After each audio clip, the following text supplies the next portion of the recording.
Après ma spécialisation en France, malgré une carrière confortable qui s'offrait à moi, j'ai alors décidé de revenir à mon engagement premier, lutter contre la mortalité maternelle et infantile en zone rurale.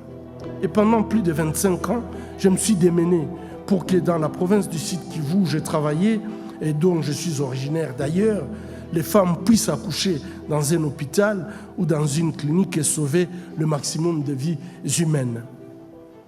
Mais ce second combat contre la mortalité maternelle dans la zone de santé rurale de Lemera fut de très courte durée avec l'invasion du Zaïre d'alors sur les cendres du génocide rwandais.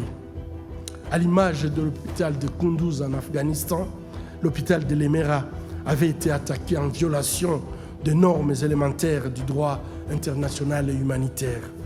La fosse commune dans laquelle sont enterrés mes patients, mes patientes et une partie de mon personnel témoigne et rappelle la cruauté et la banalité du mal.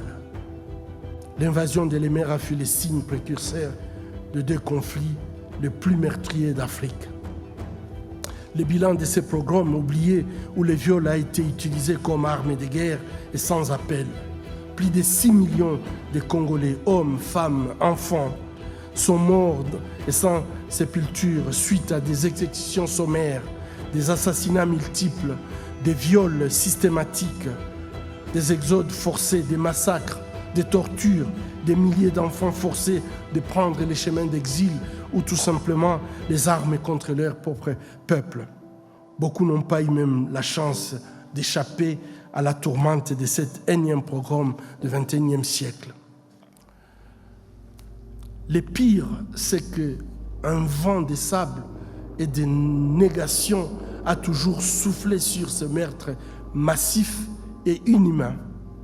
Plusieurs voix et différents gouvernements successifs se sont succédés dans un négationnisme construit sur l'amnésie et sur les silences complices et coupables de la communauté internationale lorsque celle-ci se flagelle sur les 800 000 morts de l'autre côté du lac Kivu, sur les terribles génocides rwandais que nous déplorons, mais qui ne peut pas justifier en aucun cas le silence coupable au sujet des atrocités des masses commises en République démocratique du Congo.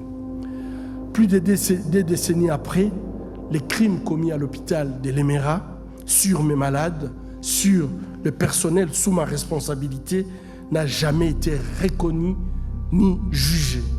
Les enquêteurs des Nations Unies ont publié des rapports et des témoignages en listant et répertoriant 617 crimes contre l'humanité authentifiés par les juristes et experts des crimes contre l'humanité dans les rapports mapping. Malgré ces rapports, la communauté internationale a jusqu'ici préféré jouer plutôt la carte de la réelle politique.